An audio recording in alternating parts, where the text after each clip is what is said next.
మరియు SC ST కాని transgender వారికి కూడా పెద్దగా ఏమీ రాదు. ఎందుకంటే అందరినీ తీసి ఒక రూమ్లో తోసేసి అందులో ఎవరికి ఏది సరిగ్గా అందదు. దీని ద్వారా మనకు ఇంకొన్ని కొత్త సమస్యలు వచ్చాయి. ఇలాగే తమిళనాడులో ఇలాగే అందరినీ ఓబీసీలో తోసేటప్పటికి ఓ జియో తెసి తోసేశారు. అప్పుడు ఊళ్ళల్లో వాళ్ళ కుటుంబీకులు అంటే అన్న వదిన వాళ్ళు, అమ్మ నాన్న ఆస్తిని ముల్లే కావాలి, ఎందుకురా నీకు జియో ఉంది కదా, నువ్వు మా కులమే కాదు, నువ్వు మా కులం కానప్పుడు మా ఆస్తి ఎందుకు నీకు అంటే, పిల్లలు ఇద్దరు ఉన్నప్పుడు ఒకరిని వెలివేసేస్తే 100% తల్లిదండ్రుల ముల్లే ఆస్తి అంతా ఒకరిదే అయిపోతుంది కదా, ఇది ఇంకో సాకు అయిపోతుంది. కాబట్టి మనకు మన కులంలో మన కుటుంబంలో మనకు స్థానం కావాలి. కుటుంబం నుంచి బయటికి దోసేసి ఇంకో కొత్త స్థానం ఇస్తానంటే అది వివక్ష అవుతుంది. కాబట్టి మనకు హారిజాంటల్ రిజర్వేషన్స్ కావాలి. ఇది నల్సా తీర్పులో ఈ పొరపాటు ఉంది. ఇక్కడ నుంచి ట్రాన్స్జెండర్ యాక్ట్ మీ ప్రశ్న. ట్రాన్స్జెండర్ యాక్ట్ మళ్ళీ స్వీయ గుర్తింపుని ఉద్ఘోషించారు, కానీ కొంత మార్పులు ఈ యాక్ట్ని బలపరుస్తూ రూల్స్ నియమాలు, transgender person protection rights rules 2020, transgender వ్యక్తుల హక్కుల రక్షణ నియమాలు 2020. ఇందులో ఏముందంటే పురుషుల నుంచి ట్రాన్స్ వ్యక్తులుగా మారడానికి ఎటువంటి సర్జరీ అవసరం లేదు, కానీ పురుషుల నుంచి మహిళలుగా గుర్తింపబడడానికి సర్జరీ అవసరము అని అది స్పష్టంగా ఆ నియమాల్లో తెలుస్తోంది. ఇంకోటి, స్వీయ గుర్తింపుని గుర్తిస్తూ ప్రభుత్వము ట్రాన్స్జెండర్ సర్టిఫికేట్ ఐడి కార్డ్ మనకు అందించగలగడము, దానికి మనము దరఖాస్తు పెట్టి పొందగలము. పొందిన తరువాత కొన్ని సంక్షేమ పథకాలలో పాల్గొనే అవకాశాలు ఏర్పడగలగలము. సో ఈ వెసులుబాటు ఏర్పడుతుంది, కొంత వెసులుబాటు. కానీ మళ్ళీ ఇందులో చాలా సమస్యలు ఉన్నాయి. చట్టంలో మనపైన లైంగిక హింస అయినప్పుడు, లైంగిక హింస ట్రాన్స్జెండర్ వారిపై ఎంతో అవుతుంటుంది.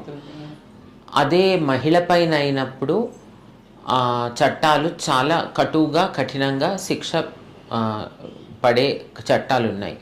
అదే మన ట్రాన్స్జెండర్ హక్కుల చట్టంలో శిక్ష అంతగా లేదు, స్టేషన్ బెయిల్ తీసుకొని బయటకు వచ్చేయగలరు. సో కాబట్టి అక్కడ చట్టం సరిగ్గా మనకు న్యాయం చేయటం లేదు, చట్టము సరిపోదు.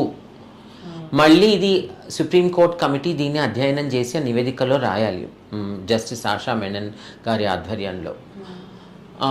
తర్వాత ఇందులో వివక్షరహిత వాతావరణం ఉండాలి ఉద్యోగాలలో, విద్యారంగంలో, అన్ని రంగాల్లో అని ఉంది, కానీ ఉండాలి, వివక్ష ఉండకూడదు అంటే సరిపోదు కదా, వివక్ష అవుతూనే ఉంటుంది. వివక్ష అవుతే మళ్ళీ శిక్ష ఏమిటో సరిగ్గా లేదు. సో శిక్ష భయం లేనప్పుడు వివక్ష అవుతూనే ఉంటుంది. శిక్ష భయం ఉన్నా కూడా వివక్ష అవుతుంది ఎన్నో చట్టాలలో.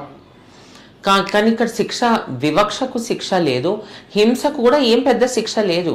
అది 6 నెలల నుంచి 18 నెలల జైలు శిక్ష, అంటే స్టేషన్ బెయిల్. అది పెద్ద శిక్ష కాదు, కోర్టుకి వెళ్ళే అవసరం కూడా లేదు. స్టేషన్లోనే మన వాళ్ళు అంటారు కదా, గోడికాంధ్రలోనే బెయిల్ తీసుకొని బయటపడొచ్చని. సో కాబట్టి ఇవి చట్టంలో ఉన్న లోపాలు. మరి అనుభవం ద్వారా చూసింది ఏంటంటే, ఇప్పటికీ ట్రాన్స్జెండర్ వారి సర్టిఫికేట్స్, ఐడి కార్డ్స్ వారు పొందడంలో ఇబ్బందులు చాలా పడుతున్నారు. ఇప్పటికీ ఎంఆర్ఓలు, కలెక్టర్లు కొందరు, అక్కడక్కడ అందరు కాదు, కొందరు దాన్ని అలాగే త్రిశంకు ప్రదేశంలో వదిలేస్తున్నారు. వారిని సర్జరీ సర్టిఫికేట్ ఇవ్వమంటున్నారు, నీ ఫోటో ఎందుకు ఇలా అబ్బాయిలాగుంది అని అడుగుతున్నారు. అవన్నీ అనవసరము. వాళ్ళు గనక ఇప్పుడు కొత్త చట్టంలో ఏముంది, పురుషుల నుంచి మహిళలుగా మారి ఫీమేల్గా చేసుకోవడానికి సర్జరీ సర్టిఫికేట్ అడగొచ్చు, కానీ పురుషుల నుంచి ట్రాన్స్గా మారడానికి ఏ సర్జరీ సర్టిఫికేట్ అవసరం లేదు. మమ్మీ ఇంకొకటి చూసుకుంటే ఇందాక మనకి క్షితిజ సమాంతర రిజర్వేషన్ గురించి మీరు మాట్లాడారు.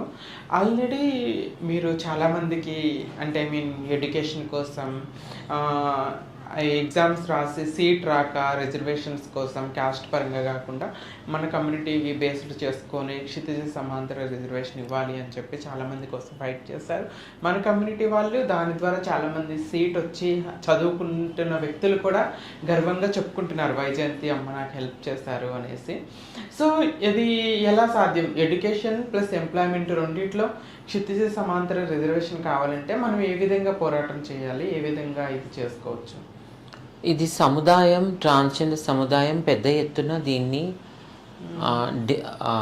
ప్రభుత్వానికి, తెలంగాణ ప్రభుత్వానికి తెలియజేయాలి, డిమాండ్ ఒత్తిడి తేవాలి. రిజర్వేషన్ అనేది రెండు ముఖ్య కారణాల వల్ల ఇవ్వబడుతుంది. ఒకటి వెనకబడి ఉన్న స్థాయి అంటే లెవెల్ ఆఫ్ బ్యాక్వర్డ్నెస్. రెండవది వారి జనాభా. జనాభా పరంగా మన జనాభా పురుషులంతా మహిళలంతా ఉండదు, కానీ మనకిప్పటికీ మన జనాభా ఏంటో తెలియదు. 2014లో సమగ్ర కుటుంబ సర్వే ప్రకారం అప్పుడు ట్రాన్స్ మెన్ జనాభా లెక్కలు గణాంకాలు ఎవరు లెక్క పెట్టలేదు. ట్రాన్స్ మెన్ది, ట్రాన్స్ పురుషులది. కనబడ్డవారు ట్రాన్స్ మహిళలు, వాళ్ళ జనాభా అప్పుడు 58,973 ఎంతో ఉండింది. అంటే 59,000 అంటే అనుకో 60,000. ఇప్పుడు అంతకుముందు 2011లో సెన్సెస్, భారత ప్రభుత్వ సెన్సెస్లో ఉమ్మడి రాష్ట్రాల పులు కలిసి ఉన్నాయి 2011లో. అప్పుడు 43,000 చిల్లర, 43,700 జనాభాను ఉండింది. కానీ అది ఉమ్మడి రాష్ట్రాలు, 2 రాష్ట్రాల జనాభా. ఇప్పుడు రాష్ట్రాలు విభజించబడ్డాయి 2014లో. 2014లో సమగ్ర కుటుంబ సర్వేలో అది 43 నుంచి కేవలం తెలంగాణలో 59,000, ఇంచుమించు 60,000 అయిపోయింది. అది కూడా కేవలం ట్రాన్స్ మహిళల జనాభా. అప్పుడు నల్సా తీర్పు కూడా లేదు, 2014లోనే వచ్చింది నల్సా తీర్పు. సో తెలంగాణది అప్పుడు 20,000 అనుకుందాం, 43,000 2 రాష్ట్రాలది. తెలంగాణది అందులో సగానికి కొంచెం తక్కువ అనుకున్నా. 20,000 నుంచి 60,000, మూడింతలు 3 ఏళ్లలో పెరిగింది. 3 ఇంతలు 3 ఏళ్లలో, నల్సా తీర్పు లేనప్పుడు. ఇప్పుడు నల్సా తీర్పు వచ్చింది, చట్టం వచ్చింది, నియమాలు వచ్చాయి, ఇంకెన్నో తీర్పులు వచ్చాయి. ఇప్పుడు ప్రతి సంవత్సరము పెరిగి అది నాకు తెలియదు, కనీసం 3 లక్షలు 4 లక్షలు ఉంటారేమో అని ఊహించుకుంటున్నాను. కానీ ఇప్పుడు రాబోయే సెన్సెస్ ఇంకో సంవత్సరంలో మొదలవుతుంది, ఈ సంవత్సరంలోనే మొదలయ్యేటట్టుంది. ఈ సెన్సెస్లో మనకు బాగా తెలవాలి, ఈ సెన్సెస్ మన గణాంకాలు ఏంటో మనకు తెలవాలి. దాని ఆధారంగా ఇటీవలే అంటే గత సంవత్సరమా కాదు, 2024 నవంబర్ డిసెంబర్లో SEEPC అయింది, social educational economic political caste survey. Telangana ప్రభుత్వం నెలనర్థంలో రోజుల్లో పూర్తి చేశారు. ఆ గణాంకాలని ఇప్పటి వరకు వారు అందరితో పంచుకోలేదు.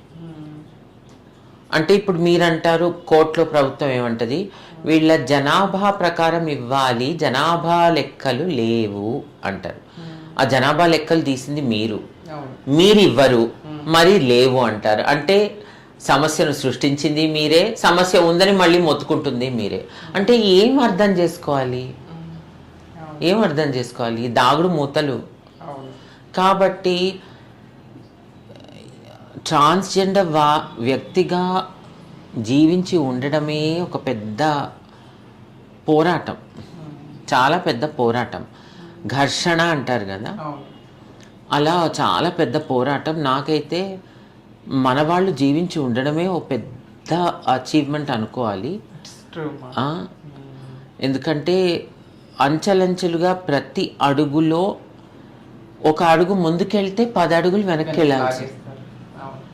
కాబట్టి నిరాశ పడకుండా కొందరు ఇప్పటికీ చైతన్యవంతులుగా స్ఫూర్తితో ఉంటున్నారంటే అది చాలా పెద్ద శ్రమ, పెద్ద పట్టుదలతో నేను అప్పుడప్పుడు ఏడుస్తుంటాను, సిగ్గు బిడియం వదులుకొని బతుకుతున్నాను అని నాకు అప్పుడప్పుడు ఏడుపు కూడా వచ్చేస్తుంది. కాబట్టి దీన్ని మనం గుర్తుంచుకోవాలి, మన లోపల ఉన్న ఆత్మస్థైర్యం ఇంత అంతా కాదు. అవును, ట్రూ మమ్మీ, చాలా బాగా చెప్పారు. ఎందుకంటే తల్లిదండ్రులు ఉండరు, తల్లిదండ్రులు గెంటి వేస్తారు, సొసైటీలో అనుకున్నంత యాక్సెప్టెన్స్ లేక ఒంటరితనము, నిరాశ, నిస్పృహలు, డిస్క్రిమినేషన్ వీటన్నిటిని ఎదుర్కొని నించోవటం అంటే మీరు చెప్పినట్టుగా ఎంతో ఆత్మస్థైర్యం ఉండాలి.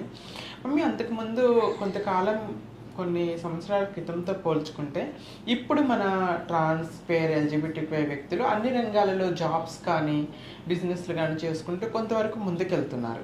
ఇది 377 యాక్ట్ తర్వాత ఎంప్లాయ్మెంట్ అనేది కొంచెం పెరిగింది అని చెప్పుకోవటంలో అతిశయోక్తి ఉందా? What about 377 act? 377 చట్టం భారతీయ శిక్షా స్మృతి ఇండియన్ పీనల్ కోడ్లో ఎందరినో గే పురుషుల్ని, ట్రాన్స్ వారిని నేరస్తులుగా గుర్తించింది. వారి లైంగిక చర్యల వల్ల నేరస్తులుగా గుర్తించింది.